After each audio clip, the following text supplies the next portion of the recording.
A billionaire security CEO secretly takes a night shift job in his own skyscraper to catch the insider stealing top-secret contracts. Every camera angle and missing file points to one woman, an exhausted data analyst who lives on energy drinks and midnight logins.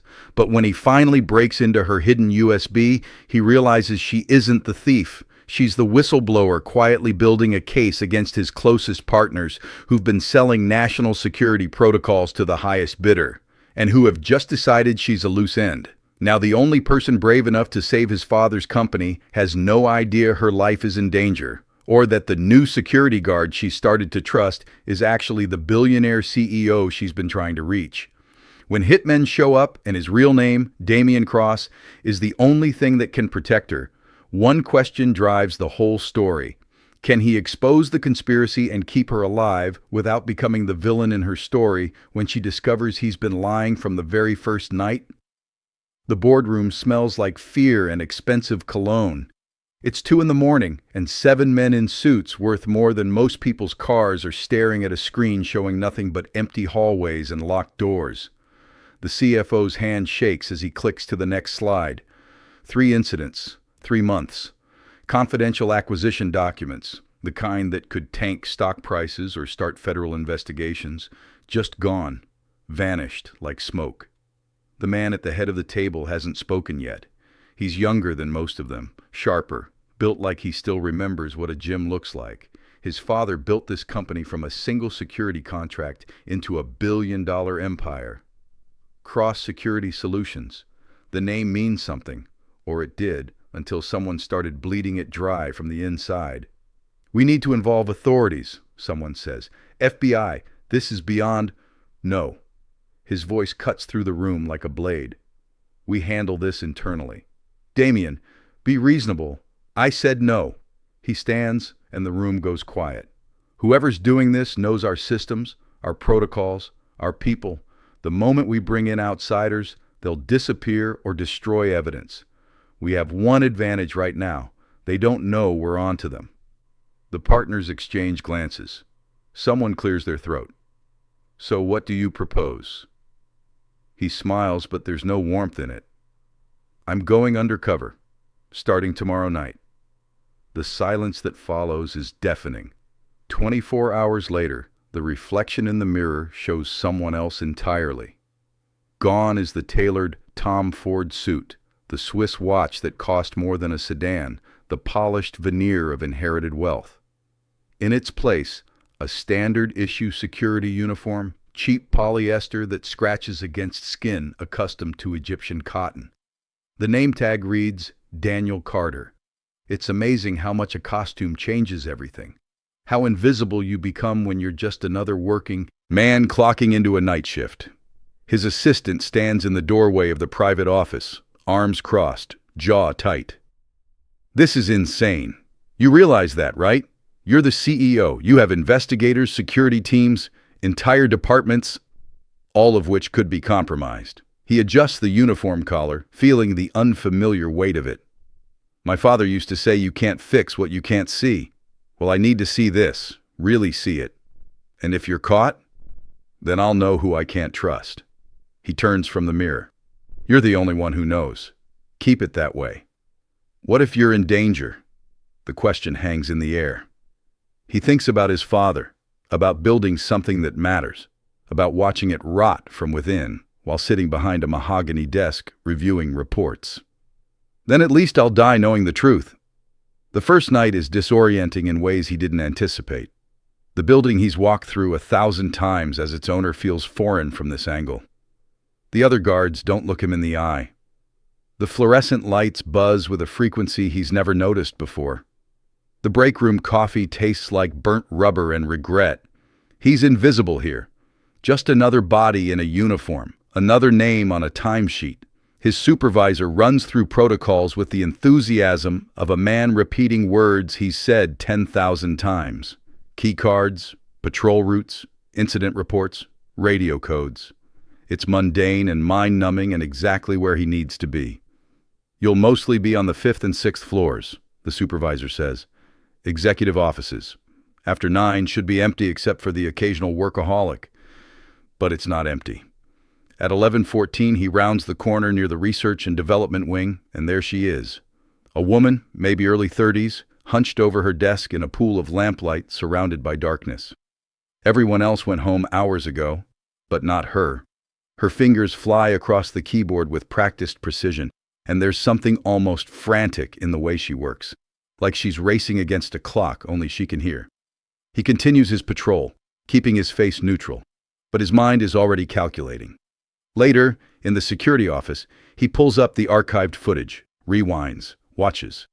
There she is again, 3 weeks ago. Same desk, same late night. And there, 2 months back.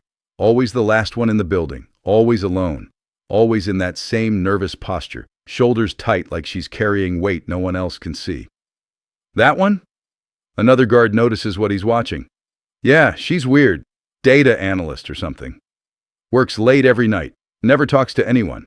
Some people are just married to their jobs, you know? But it's not devotion he sees in those recordings. It's something else. Something that makes his instincts, the same ones that built a fortune in security, start screaming. He pulls her employee file. Elena Voss, data analyst, 3 years with the company, access to 14 restricted areas, including the executive archive floor, the same floor where documents have been disappearing. The pieces start falling into place with sickening clarity. 4 nights later, he engineers an encounter, waits until she's leaving, then times his patrol to intersect with her path near the elevators. She startles when she sees him, actually gasps, clutching her bag against her chest like it contains state secrets. Maybe it does. Sorry, didn't mean to scare you, he says, keeping his voice casual. Late night? Always is. Her eyes don't quite meet his. They're fixed somewhere past his shoulder, and her grip on that bag tightens. You're new. Started last week. Daniel. Elena. The name comes out reluctant, like she's not sure she should give it. There's an awkward beat of silence. She shifts her weight, clearly wanting to leave, but too polite to just bolt. This building gets pretty empty at night, he offers. You work these hours a lot? The quiet helps me focus. It's a rehearsed answer. Something she said before. Then she glances at her watch. A nervous gesture, not because she needs to check the time, but because she needs to do something with her hands. I should go. She moves past him toward the elevator, and that's when he notices it. The subtle limp in her step. Not injury. Weight. Something heavy in that bag she's clutching so desperately. He lets her go. Waits. Then walks the route she came from. The executive archive room sits at the end of a corridor that should be empty this time of night. The door is heavy, requires both a key card and a numerical code. It should be locked. It should be secure. It's open. Just slightly. Maybe an inch. Enough that the magnetic seal didn't catch. His blood runs cold. He pushes it open carefully, scanning for signs of disturbance. Nothing obvious. But someone was here, recently, and they knew exactly how to get in. The next week becomes a careful dance. He manufactures more encounters, brief conversations in hallways, a shared moment in the break room when they're both getting coffee at midnight. He learns she takes it black, no sugar, that she's been with the company 3 years, that she studied data science at a state school, worked her way up from intern to analyst, that other employees avoid her, but he can't figure out why. She's brilliant. You can tell just from the way she talks about systems and patterns and the architecture of information. I actually love what this company stands for, she says one night, and there's genuine passion in her voice. Or what it stood for. You know, when it started. The whole mission of actually protecting people, not just profit margins and shareholder value. The words sting more than they should. Because she's right. Somewhere along the way, that got lost. But then another document disappears. Military contract details. The kind that could compromise national security if they ended up in the wrong hands. The board is beyond panic now. They're demanding action. FBI, DOJ, congressional investigations if necessary. He buys himself 1 more week. Just 1. But the clock is ticking, and every instinct tells him Elena Voss is the key to everything. He starts following her more carefully, not just at work, but to the parking garage. Watches as she gets into a beat-up Honda that's seen better decades. Watches as she looks around nervously before opening her trunk. watches as she pulls something from her bag. Papers, files, something, and hides it under the spare tire cover. His chest tightens. There it is, the proof he didn't want to find. His assistant refuses to help anymore. "You're compromised," he says during a heated phone call in an empty stairwell. "You're emotionally involved. I'm doing my job. Your job is running a company, not playing detective and falling for—" "I'm not falling for anyone." The silence on the other end says everything. "Maybe this is about her," his assistant finally says quietly. "Did you consider that?" He hangs up without answering. The building loses power on a Tuesday night. Planned maintenance, testing the backup generators. Emergency lights click on, casting everything in dim red. He's on the 6th floor when it happens. So is she. They end up standing in the same corridor, the darkness pressing in around them, and for the first time, there's nowhere to hide. "Power should be back in 10 minutes, he says. She nods but doesn't move. In the strange light, her face looks younger, vulnerable. Finally, she speaks. "Can I ask you something?" "Sure." "Why are you really working here? You don't—" She pauses, choosing words carefully. "You don't seem like someone who should be a security guard.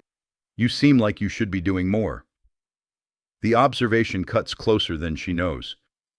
"What about you? Data analyst seems like it should be, I don't know, more exciting than late nights in an empty building." "I took this job because I wanted to make a difference." Her voice drops. "I thought I could. But sometimes you discover things aren't what they seem. That the people you trusted—" She stops herself, shakes her head. "Sorry, that's too much. Sounds like you're trapped in something. Aren't we all?" They're standing close now. Close enough that he can smell her shampoo, something floral and ordinary and completely at odds with everything he thought he knew about her. Close enough that when she looks up at him, he can see the fear and determination warring in her eyes. She's not just stealing documents, she's terrified. The lights come back on, sudden and harsh. The moment shatters. She steps back, professional mask sliding back into place. "I should get back to work. Elena." But she's already walking away, and he lets her go because he doesn't trust what he might say if she stays. That night, he crosses a line he swore he wouldn't. Goes to her desk after she finally leaves at 2 a.m. His hands are shaking as he searches the drawers, and he hates himself for it. For violating her privacy. For becoming exactly the kind of person his father warned him against. Then he finds it.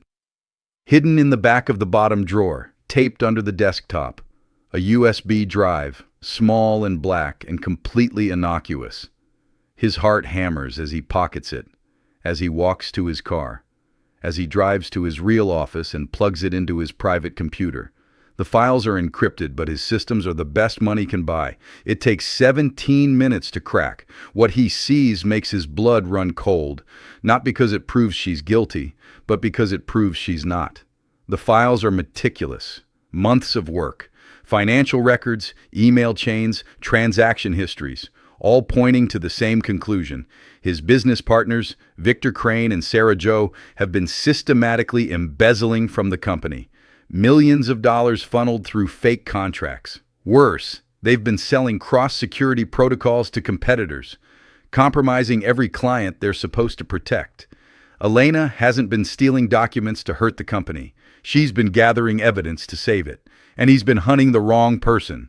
The woman he's been investigating. The woman he's been falling for despite every attempt not to. The woman who flinches when he gets too close and works herself to exhaustion every night. She's not the villain in this story. She's the hero. And she has no idea that the security guard she's been confiding in, the one person she's started to trust in this building full of enemies, is actually the man who could destroy everything she's worked for, or save her. His phone buzzes. A text from his assistant. "Crane and Joe just called an emergency board meeting. Tomorrow at 8 a.m. They're demanding you fire half the security staff and bring in outside investigators. This is it. If you don't move now, you lose everything." He stares at the screen, then at Elena's files still glowing on his monitor, and realizes with crystal clarity that the stakes just became impossibly higher. Because if Crane and Joe discover what Elena knows, she won't just lose her job. She might not make it out of this building alive. So here's the question. What do you do when you discover the person you've been hunting is actually the only one telling the truth, and the people you trusted are the real enemy? And how do you protect someone who has no idea she needs protecting? Especially when revealing the truth means destroying the fragile trust you've built on a foundation of lies? The truth has a way of arriving at the worst possible moment, doesn't it? Just when you think you understand the game, the board flips, and suddenly you're playing for stakes you never imagined. He sits in his car in the underground parking garage, Elena's USB drive burning a hole in his pocket, watching the sun rise over a city that has no idea how close it came to disaster. But here's what nobody tells you about discovering the truth. It doesn't set you free. It chains you to a choice. And sometimes the right choice means risking everything you've built on a person who has every reason not to trust you. The next night, he watches her differently. Not with suspicion anymore, but with something far more dangerous, admiration mixed with bone-deep fear. Because now he sees what he missed before, the way her eyes dart to corners where security cameras sit, the way she types with her body angled to block her screen, the way she jumps at footsteps that aren't even close to her desk. She's not just working late, she's surviving. Every night in this building is a calculated risk, and she's been taking it alone for months. He needs to approach this carefully, reveal too much too fast, and she'll run. Stay silent, and Crane and Joe will move first. So he does the only thing he can. He manufactures another encounter, but this time with purpose. Finds her in the break room at midnight, making that terrible coffee that tastes like regret and broken dreams. "Can't sleep either?" he asks, keeping his voice casual, friendly, unthreatening. She glances up, and for just a second, something like relief crosses her face, like she's glad not to be alone. Sleep is overrated. "So is this coffee, but here we are." He pours himself a cup, moves to sit across from her, not too close, giving her space. "You ever wonder if we're the only sane ones working these hours? Or if we're the crazy ones and everyone else figured it out?" She almost smiles. Almost. "I think sanity is relative." Heavy words for midnight. It's been a heavy few months. She's staring into her coffee cup like it might have answers. Her fingers drum against the table, a nervous tell he's learned to recognize. "Can I ask you something?" "Anything."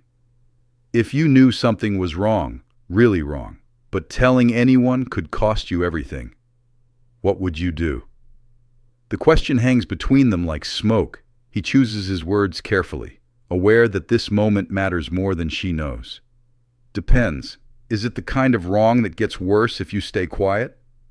"Yes." "Then I guess you have to decide what you can live with, the cost of speaking up or the cost of staying silent." He pauses. "But for what it's worth? I don't think people who worry about doing the right thing are usually the ones doing the wrong thing." She looks at him then, really looks at him, and he can see her trying to figure out if she can trust this security guard she barely knows. If he's safe, if he's different from everyone else in this building who's failed her. "What if the people doing the wrong thing are the ones everyone trusts?" she asks quietly. "Then maybe it's time everyone learned the truth." The silence stretches. She's on the edge of something. He can feel it. One more push and she might let him in. But then her phone buzzes. She glances at it, and whatever vulnerability was there disappears behind walls so high he can almost hear them slamming into place. "I should get back to work." She stands, dumps her coffee in the sink. At the door she pauses. "Thanks for the talk, Daniel." The name, his fake name, feels like a knife between the ribs. He watches her go and makes a decision that will either save them both or destroy everything. He's going to tell her he knows, not all of it, not yet, but enough to show her she's not alone, enough to become her ally instead of her investigator. Because here's what he's realized, sitting in that empty break room. Elena Voss isn't just fighting his partners. She's fighting the same battle he is. The battle for what this company was supposed to be. But first, he needs leverage. Real leverage. The kind that even Crane and Joe can't talk their way out of. 3 nights later, he's in the executive archive room at 2 in the morning, using his CEO access codes to pull files that should never see daylight. Financial records that paint a picture of systematic corruption spanning back 18 months. Shell companies with names that sound legitimate but dissolve under scrutiny. Contracts with vendors that don't exist. Money disappearing into offshore accounts like water into sand. Elena found some of it, but she couldn't access the real smoking guns, the ones that require executive clearance. Well, he's got that now. He's so focused on photographing documents with his phone that he doesn't hear the footsteps until they're right outside. His heart stops. The door handle turns. There's nowhere to hide. Nothing to do, but Elena walks in and freezes. They stare at each other across the archive room like gunslingers in an old western. Her eyes go wide, then narrow. "What are you doing in here?" "I could ask you the same thing. I have clearance for this floor." But her hand is already moving toward her bag, toward whatever evidence she came here to photograph. Fight or flight response kicking in. She thinks he caught her. So do I. He holds up his key card, the one that says Daniel Carter, but opens doors it shouldn't. "We need to talk." "I don't think we do." She's backing toward the exit now. "I don't know what you think you saw. I know what you're doing, Elena, and I know why." The words stop her cold. The color drains from her face. "I don't know what you're talking about." Victor Crane and Sarah Joe, embezzlement, fake contracts, selling security protocols to competitors. He watches her process each word like a physical blow. "You've been building a case against them. For months. Those late nights? The documents you've been copying? You're not stealing. You're investigating." She's not breathing, just staring at him with a mixture of terror and confusion, and something that might be desperate hope. Who are you?" "Someone who wants the same thing you do, to stop them before they destroy everything." He takes a careful step forward. She takes one back. "I have access to files you don't. Financial records, executive communications, things that would make your case airtight. Let me help you." "Why would a security guard have access to—" She stops. Her eyes narrow with sudden, sharp intelligence. "You're not a security guard." His silence is answer enough. "Oh my God!" She laughs, but there's no humor in it. "You're one of them. You're management. This is a setup. You've been watching me this whole time, waiting for me to—" "I'm not setting you up. I'm trying to help you." "Help me?" Her voice rises. "By lying about who you are, by spying on me? How long have you been investigating me? Since I started? Since the first document went missing?" The betrayal in her voice cuts deeper than it should. "I trusted you. I know. Those conversations we had, were they real? Or was that just part of your investigation?" The question hits like a punch to the gut because he doesn't have a good answer. Were they real? When did the investigation end and something else begin? He's not sure anymore. "It started as an investigation," he admits, "but it's not that anymore." "Then what is it?" "I don't know, but I know you're in danger. Crane and Joe are getting nervous. They know someone's onto them. If they figure out it's you, let them figure it out." There's steel in her voice now, defiance. "I have enough evidence to bury them. I was going to take it to the CEO, actually, tomorrow. So unless you're planning to stop me, we're done here." She moves toward the door. He blocks her path without thinking. "You can't go to the CEO." "Why not?" "Because I am the CEO." The words stick in his throat.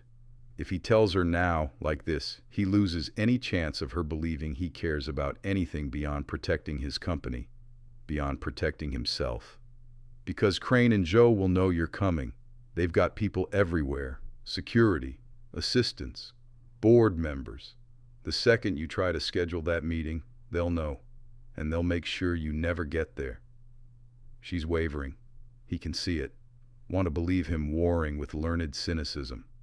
"How do I know you're telling the truth?" "You don't. But you know I'm right about the danger." He pulls out his phone, shows her the photographs he's been taking. "Look at these.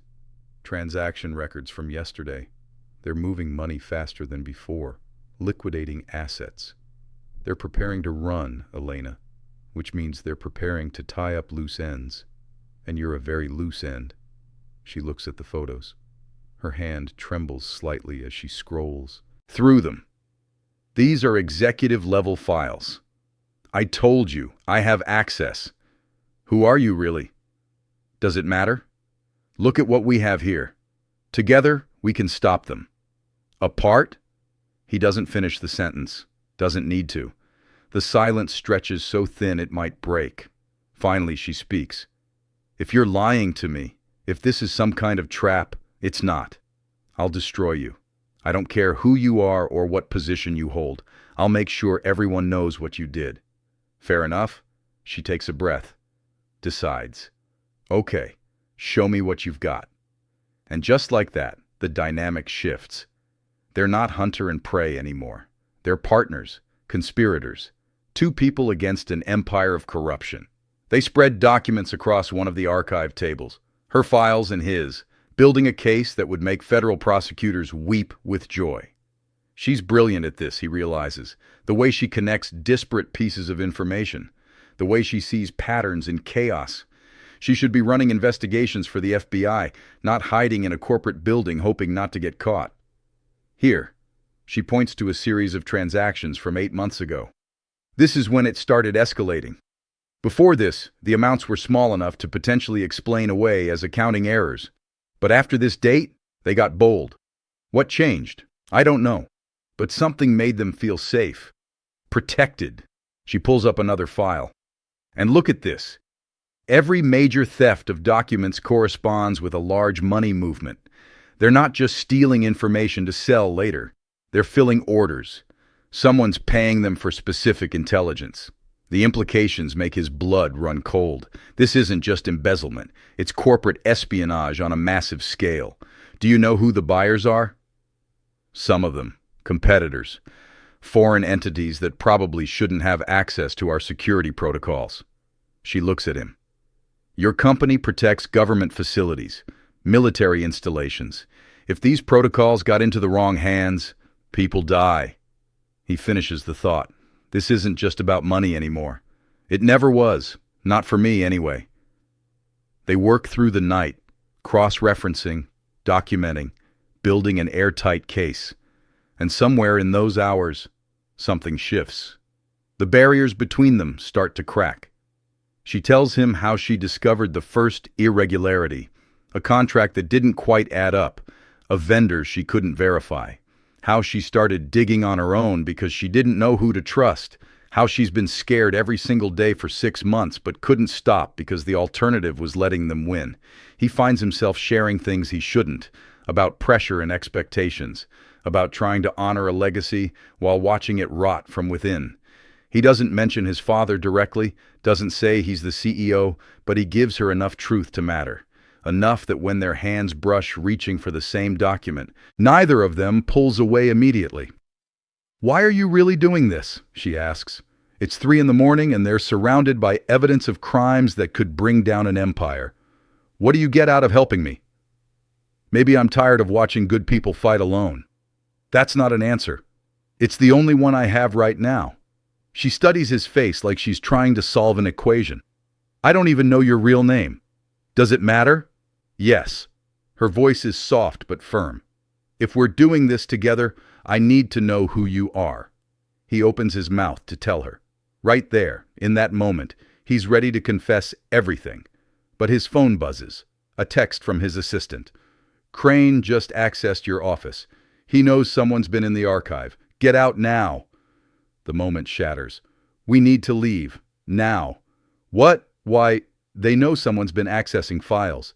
If they check the logs, he's already gathering documents, shoving them into his bag. How much of this do you have backed up?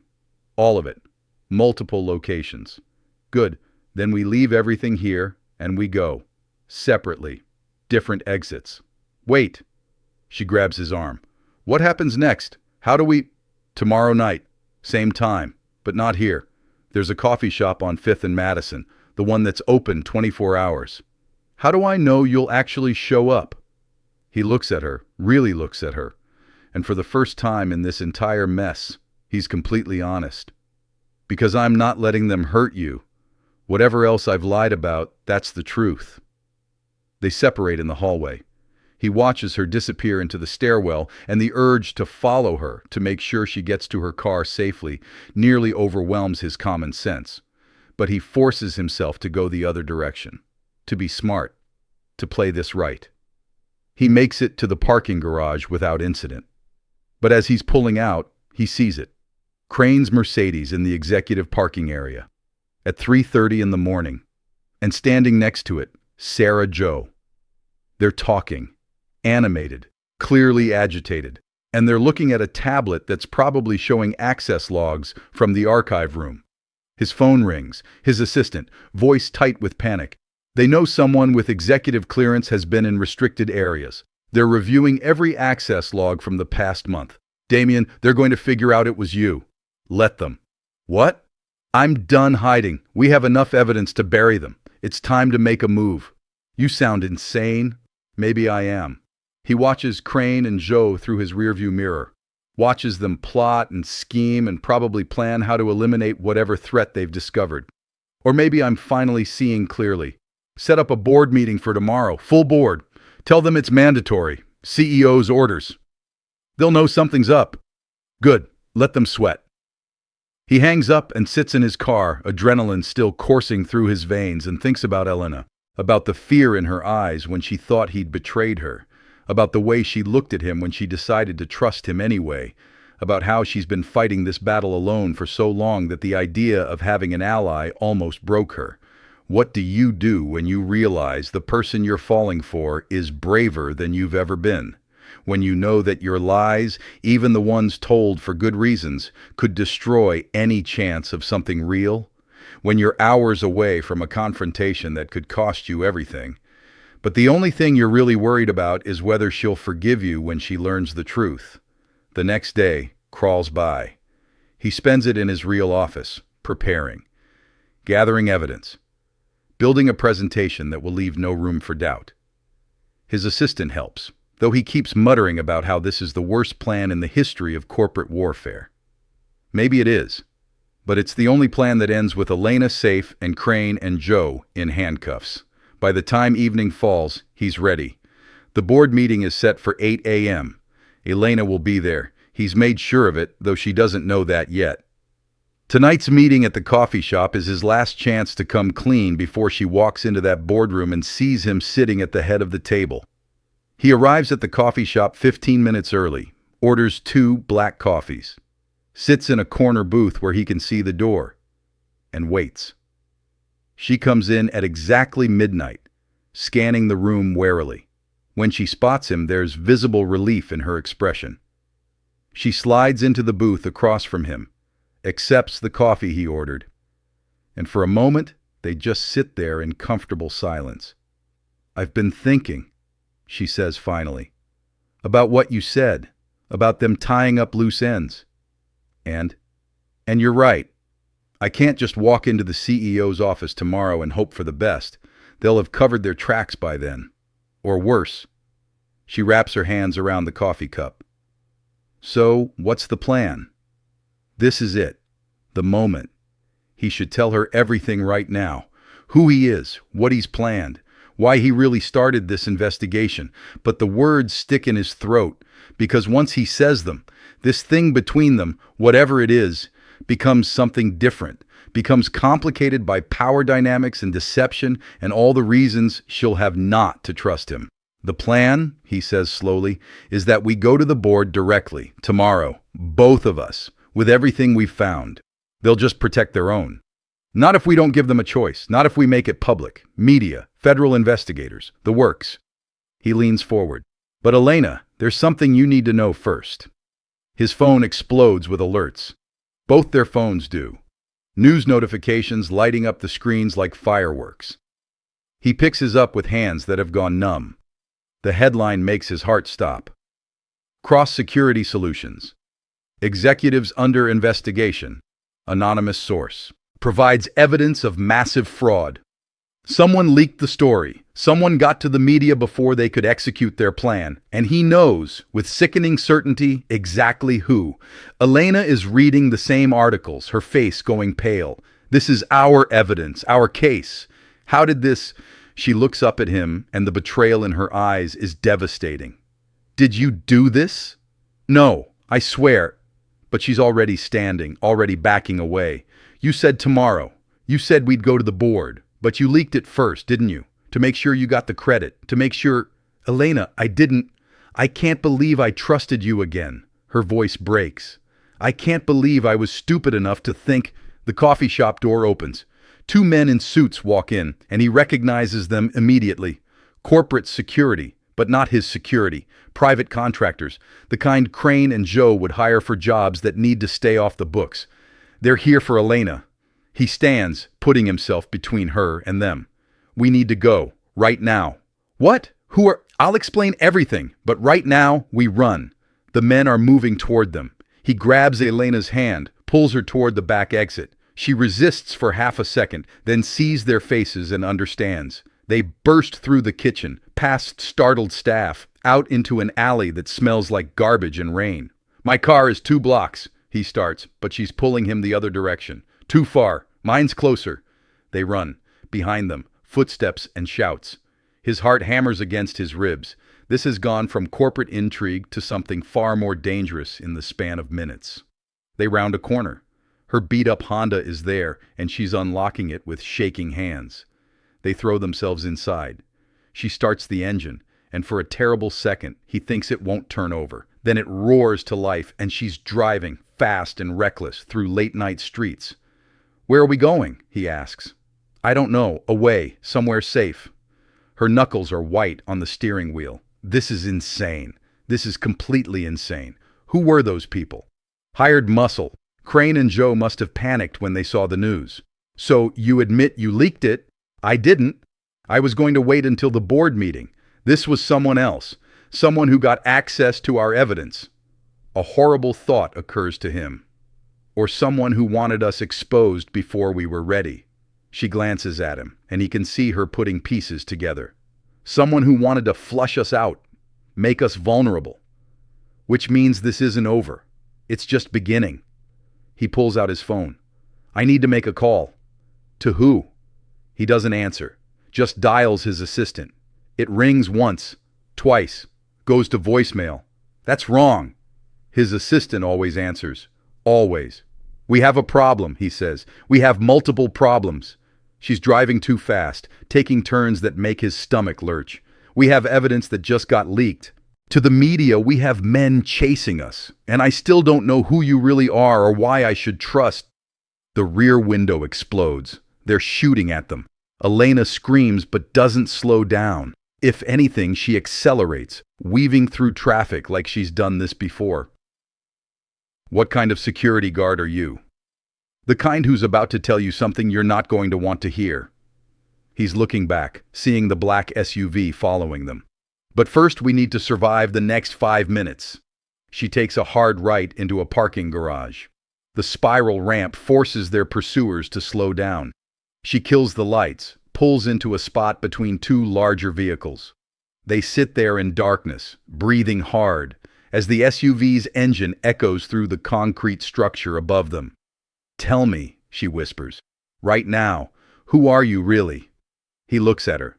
This woman who's been fighting alone for so long, who trusted him despite every reason not to, who's currently saving his life while he's been lying to her about everything that matters, and he makes a choice. My name is Damien Cross. I own the company. I'm the CEO. The silence that follows is deafening. He can see her processing it, see the moment understanding hits, see betrayal and rage and hurt war across her face. You've been, this entire time, I can explain. You're the one I was trying to reach. I was going to give you the evidence. Her voice is rising. I was trying to save your company and you were investigating me like I was... I know, I'm sorry. I didn't know. I thought you were... Get out. Elena, get out of my car. She's crying now, angry tears streaming down her face. I don't care who's chasing us. I don't care about any of it. Just get out. Above them, the SUV's engine grows louder. They're coming back down. I know you hate me right now, he says quietly. And you have every right to. But they're about to find us. And when they do, they're not going to stop with destroying our evidence. Please, let me keep you safe. Then you can hate me forever. She stares at him, and he can see her making the same calculation she made in the archive room. Trust him or face this alone. She wipes her eyes angrily, starts the car. This conversation isn't over, she says. I know. They wait until the SUV passes their level. Then she backs out carefully, drives to a different exit. They emerge onto a side street. She's still driving, no destination in mind, just moving because stopping means being caught. Where can we go, she asks. Somewhere they won't find us, he thinks. His penthouse is out. They'll check there first. His assistant isn't answering, which means that safe house is compromised. Hotels require ID. Friends would be endangered. There's only one place he can think of that's truly off the grid. I know a place, but you're really not going to like it. I already don't like anything about this situation. Fair point. He directs her to a building on the edge of the warehouse district. Old industrial area being slowly converted to lofts. His father bought this building decades ago, back when the neighborhood was worthless. Kept a small apartment here, a place to escape from the pressures of success. Damien inherited it but never sold it. Never even told anyone about it except his assistant. They park in an underground garage that looks abandoned. Take a freight elevator that moves with agonizing slowness. The apartment is small, sparse, frozen in time with furniture from 20 years ago. But it's clean and warm, and most importantly, safe. Elena stands in the middle of the room, still processing everything. Still trying to reconcile the security guard she'd been opening up to with the billionaire CEO who'd been deceiving her for weeks. So, she says finally, this is what you do? Play dress-up and spy on your employees? I was investigating thefts. You were a suspect. And when did you figure out I wasn't? When I found your files. The evidence you'd been gathering. I realized you were trying to save the company. And you didn't think to tell me? To just, I don't know, be honest? Would you have trusted me if I'd walked up to you and said, "Hi, I'm the billionaire CEO, and I know you're investigating my partners"? The question hangs between them. She doesn't have an answer because they both know the truth. No, she wouldn't have. She would have run or assumed it was a trap or any number of rational responses to a terrifying situation. You still should have told me, she says quietly. The moment you knew I was on your side. I know, I'm sorry, I wanted to, but what? You were having too much fun playing secret agent, enjoying the thrill of lying to my face? I was falling for you. The words explode out of him before he can stop them. And I knew the second you learned who I really was. You'd look at me exactly the way you're looking at me right now, like I'm just another rich asshole who thinks people are game pieces. She stares at him. You don't get to do that. You don't get to make this about feelings when you built everything on lies. You're right, I don't, but it doesn't make it less true. He runs a hand through his hair, exhausted. Look, I know I screwed this up. I know you have no reason to trust me, but those men who just shot at us, they work for Crane and Joe, and the fact that they acted this fast means your life is in immediate danger. So we can sort out how much you hate me later. Right now, we need to figure out our next move. She wraps her arms around herself, and for the first time, he sees how scared she really is. How much courage it took to fight this battle alone for months. How close she came to breaking. What's the next move? She asks. The evidence is public now. We can't exactly put that cat back in the bag. No, but we can control the narrative. The board meets tomorrow morning. That meeting's still on. We go in together. We present everything we have. Force them to take action. They'll just deny everything. Pin it on me. Say I'm a disgruntled employee making accusations. Not if I'm standing there confirming it. Not if the CEO of the company says his partners are guilty. He moves closer to her, careful not to crowd her. Elena, I have resources you don't. Legal teams, PR people, connections to federal investigators. Let me use them. Let me help you finish what you started. Why should I? Because you've been fighting alone for 6 months and you're exhausted. Because they just tried to kill us both, which means we're in this together now whether we like it or not. And because... He stops, swallows. Because you deserve to see this through. To be the one who brings them down. Not as some anonymous whistleblower, but as the person who had the courage to stand up when no one else would. She's quiet for a long moment. When she speaks, her voice is small. I'm scared. Me too. You're a billionaire. What do you have to be scared of? Losing you. Losing the company my father built. Discovering that I'm not strong enough or smart enough to fix this mess. He meets her eyes. Being the villain in your story instead of whatever else I could have been. The moment stretches. Outside, sirens wail in the distance. The city never stops moving, never stops breathing. But here, in this frozen-in-time apartment, everything hangs in the balance. Finally, Elena speaks. Okay, we do this together, but after tomorrow, after this is over, you and I are done. Whatever this was, these conversations, these moments, they were based on lies, and I can't build anything real on that foundation. The words hurt more than they should, more than he has any right to expect. But he nods. Okay, okay. She looks around the apartment. I'm taking the bedroom. You get the couch. And in the morning, we go to war. She disappears into the small bedroom and closes the door. He stands there in the living room, listening to the sounds of her moving around, and wonders how everything got so complicated so fast. 24 hours ago, he was a CEO playing detective.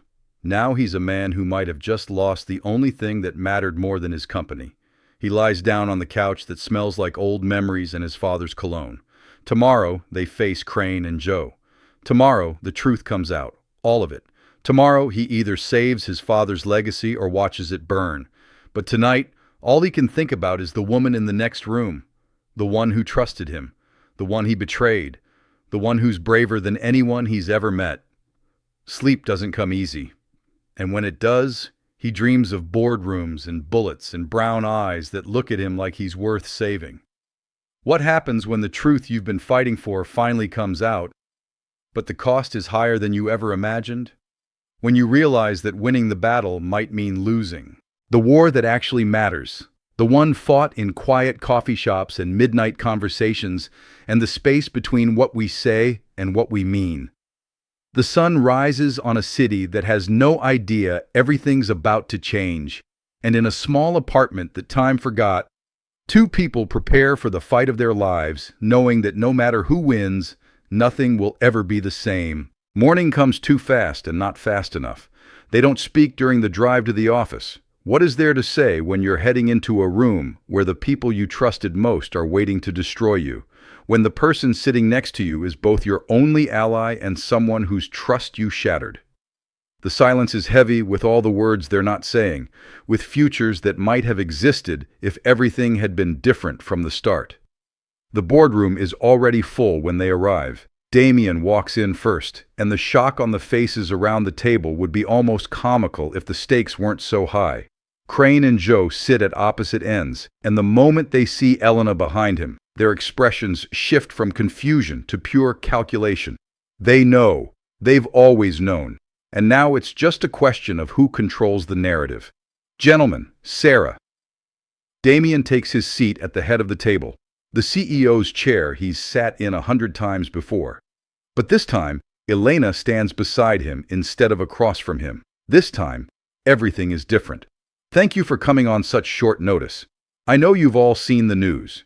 Crane leans back in his chair, the picture of casual confidence. We have. Quite concerning, these allegations. Anonymous sources, leaked documents. Smells like a disgruntled employee trying to make trouble. Does it?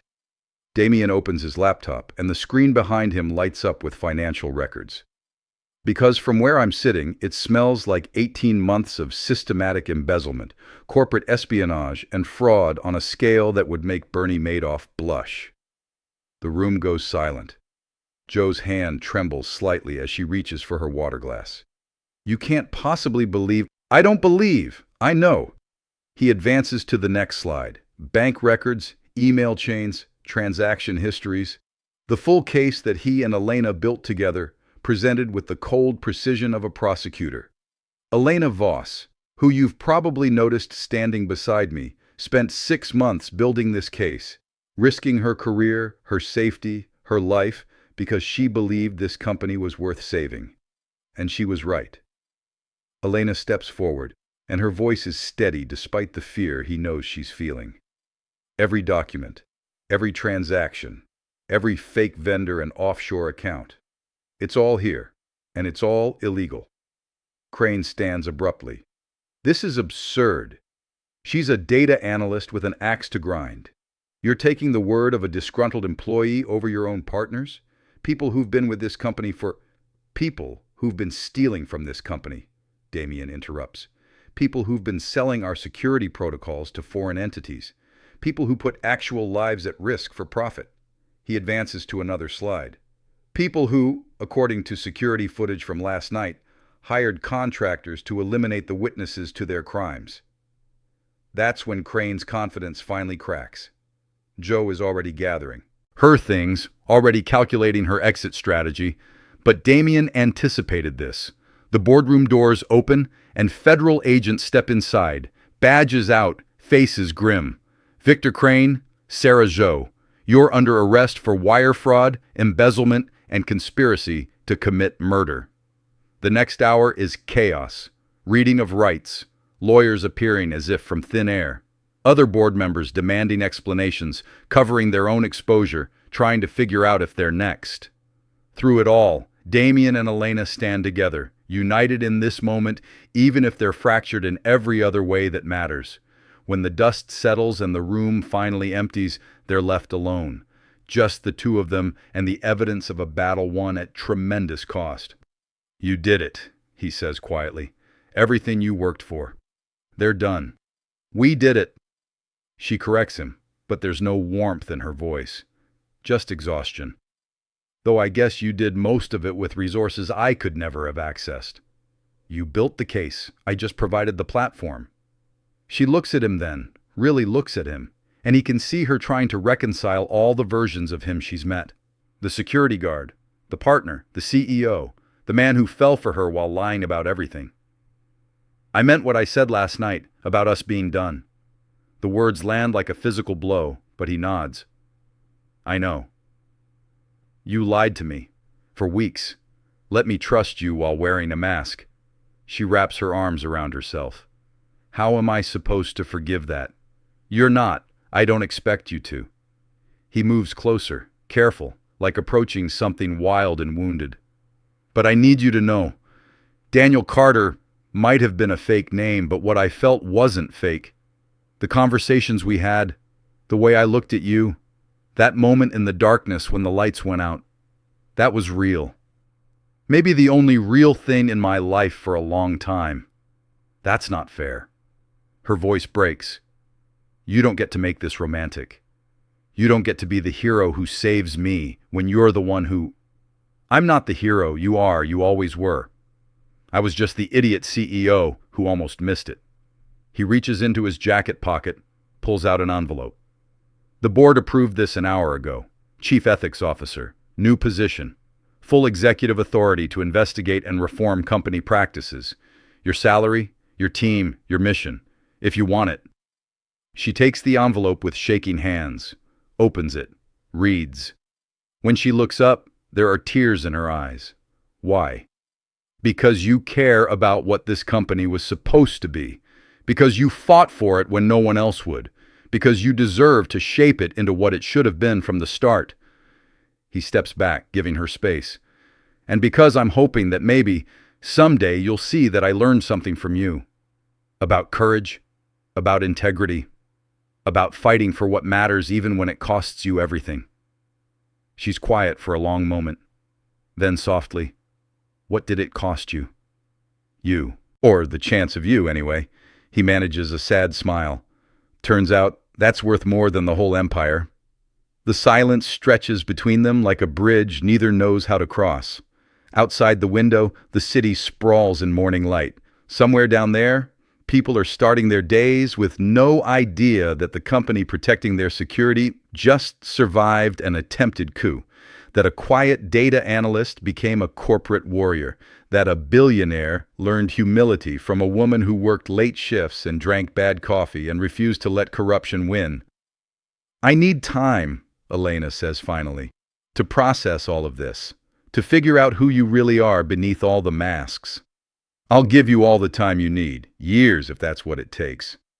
And if the answer is still no, then at least I'll know I spent those years becoming someone worthy of the question.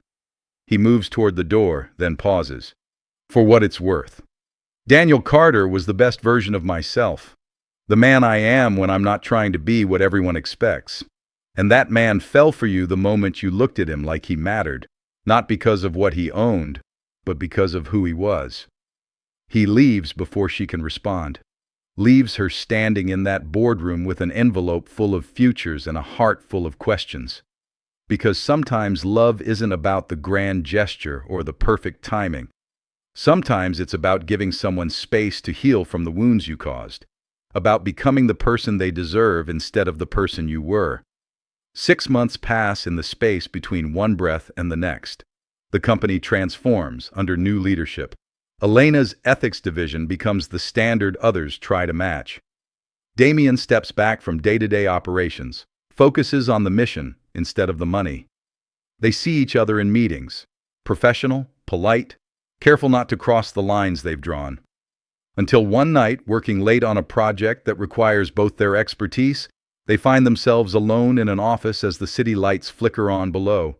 And she asks him a question that changes everything. Do you remember what we never finished? What's that? That kiss, in the closet, during the power outage. His heart stops, starts again. I remember. She stands, moves toward him. And this time, there are no lies between them, no masks, no uniforms hiding who they really are. Just two people who fought their way through darkness to find something real. So here's what I've been thinking, she says. Daniel Carter taught me to trust again, and Damien Cross showed me that people can change. Maybe I don't have to choose between them. Maybe they're both you.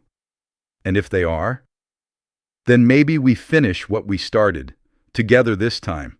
No secrets. When they kiss, it tastes like truth and second chances and futures written in the space between who we were and who we're becoming.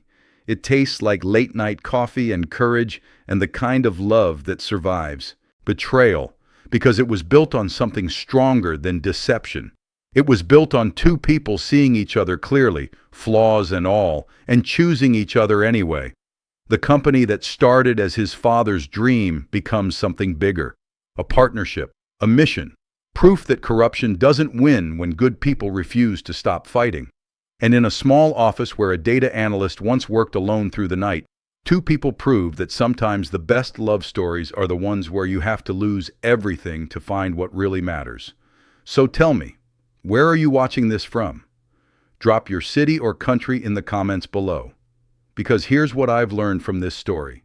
Heroes exist everywhere, in offices and warehouses, in night shifts and boardrooms, in quiet people doing brave things when no one's watching. And maybe, just maybe, you're one of them. Someone fighting for what's right even when it costs you. Someone refusing to let corruption win. Someone brave enough to trust again after betrayal. Let me know where you're from, and let's build a community of people who believe integrity matters more than empires. I'll see you in the comments.